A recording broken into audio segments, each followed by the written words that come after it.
একাধিক দাবি দেওয়ার ভিত্তিতে মুর্শিদাবাদ বিশ্ববিদ্যালয় অভিযান এআইডিএসওর শুক্রবার দুপুর 1টা নাগাদ কৃষ্ণনাথ কলেজের সামনে থেকে মিছিল করে বহরমপুরের ঋত্বিক সদন লাগোয়া মুর্শিদাবাদ বিশ্ববিদ্যালয়ের কার্যালয়ের সামনে এসে বিক্ষোভ দেখান এআইডিএসওর সদস্যরা।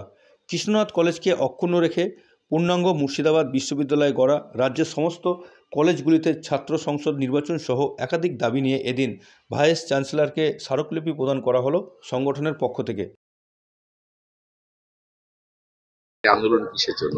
আজকে মুর্শিদাবাদ জেলা কমিটির পক্ষ থেকে মুর্শিদাবাদ বিশ্ববিদ্যালয় অভিযানের কর্মসূচি সারা রাজ্য জুড়ে সমস্ত বিশ্ববিদ্যালয় অভিযানের কর্মসূচি আমরা করছি।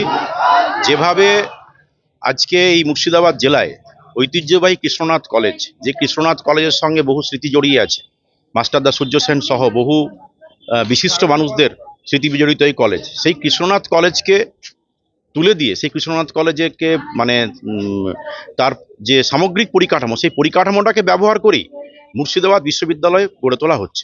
আমরা বলেছি যে কৃষ্ণনাথ কলেজকে অক্ষুণ্ণ রাখতে হবে এবং পূর্ণাঙ্গ পরিকাঠামোযুক্ত মুর্শিদাবাদ বিশ্ববিদ্যালয় গড়ে তুলতে হবে। আমরা লক্ষ্য করলাম যে 2018 সালে এখানে ঘোষণা হয়েছে মুর্শিদাবাদ বিশ্ববিদ্যালয়, 3 বছর পরে পঠন পাঠন শুরু হলো। তারপরে সেখানে কোনো স্থায়ী উপাচার্য ছিল না, কিছুদিন হলো স্থায়ী উপাচার্য নিয়োগ হয়েছে, কিন্তু তার এখনও রেজিস্ট্রার, কন্ট্রোলার এবং কোনো অধ্যাপক নিয়োগ হয়নি। কৃষ্ণনাথ কলেজের অধ্যাপকদেরই বিশ্ববিদ্যালয়ের অধ্যাপক হিসাবে নিয়োগপত্র দেওয়া হচ্ছে। তাহলে এটা থেকে ভাবুন যে সরকার আজকে উচ্চশিক্ষার জন্য বিশ্ববিদ্যালয় ঘোষণা করছে, কিন্তু তার ন্যূনতম পরিকাঠামো গড়ে তুলছে না।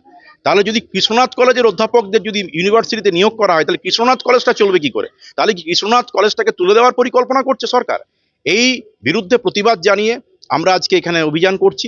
আমরা দাবি করছি যে পশ্চিমবাংলায় আজকে যে জাতীয় শিক্ষানীতি এবং রাজ্য শিক্ষানীতি, কেন্দ্রের বিজেপি সরকার এবং রাজ্যের তৃণমূল কংগ্রেস সরকারের যে শিক্ষানীতি, এই দুই শিক্ষানীতিতে উচ্চশিক্ষা বিপর্যস্ত। 4 বছরের ডিগ্রি কোর্স চালু হওয়ার ফলে পশ্চিমবাংলার বিশ্ববিদ্যালয়গুলিতে ব্যাপক অংশ ছাত্রছাত্রী ড্রপ আউট হচ্ছে, 80 থেকে 90% ছাত্রছাত্রী ফেল করছে, নিয়মিত ক্লাস হচ্ছে না, পঠন পাঠন হচ্ছে না, সঠিক সময়ে পরীক্ষা হচ্ছে না, পরীক্ষা হলো ফল প্রকাশ হচ্ছে না, বহু শূন্য পদে অধ্যাপক নিয়োগ হচ্ছে না। পশ্চিমবাংলার কলকাতা বিশ্ববিদ্যালয় সহ বেশিরভাগ বিশ্ববিদ্যালয়ে স্থায়ী উপাচার্য নেই। দীর্ঘদিন পশ্চিমবাংলায় ছাত্র সংসদ নির্বাচন করা হয়নি। ছাত্র সংসদ নির্বাচন না করার ফলে কলেজগুলোতে থ্রেড কালচার চলছে, অগণতান্ত্রিক পরিবেশ এবং একটা দুর্নীতির চক্র বাসা বাঁধছে। ফলে আমরা দাবি করেছি অবিলম্বে পশ্চিমবাংলায় ছাত্র সংসদ নির্বাচন করতে হবে। পাশাপাশি আমরা যেটা বলতে চাই যে গত 1 মার্চ যাদবপুর বিশ্ববিদ্যালয়ে প্রতিবাদী ছাত্রদের উপরে যেভাবে শিক্ষামন্ত্রীর কনভয় চালিয়ে দেওয়া হয়েছে, সেটা স্বাধীন ভারতবর্ষে আজকে পশ্চিমবাংলা ছাত্র আন্দোলনে শিক্ষা প্রতিষ্ঠান এরকম কোনো ঘটনা ঘটেনি। এই বর্বরচিত ঘটনার আমরা তীব্র প্রতিবাদ জানাচ্ছি। সমস্ত দোষীদের আমরা দৃষ্টান্তমূলক শাস্তি চাই এবং এই ঘটনার প্রতিবাদে যখন আমরা 3রা মার্চ পশ্চিমবাংলায় কলেজ বিশ্ববিদ্যালয় ছাত্র ধর্মঘট ডেকেছিলাম, সেই ছাত্র ধর্মঘট ভাঙার জন্য একদিকে তৃণমূল কংগ্রেসের গুন্ডা বাহিনী, বহিরাগতরা এবং কোথাও কোথাও পশ্চিমবঙ্গের রাজ্য সরকারের পুলিশ কিভাবে বর্বরচিত আক্রমণ নামিয়ে এনেছে। এই মুর্শিদাবাদ জেলাতেও বিশ্ববিদ্যালয়ের গেটে পিকেটিংরত সময় সেখানে আমাদের জেলা সম্পাদক মণ্ডলী সদস্য সুব্রত মণ্ডলের উপরে একজনকে ঘিরে ধরে কিভাবে তাকে মেরেছে এবং পুলিশ প্রশাসনের সামনে ঘটেছে। মেদিনীপুরের বিদ্যাসাগর বিশ্ববিদ্যালয়ের গেট থেকে কিভাবে তাদেরকে প্যারামিলিটারি ফোর্স দিয়ে ছাত্রীদেরকে গ্রেপ্তার করা হয়েছে।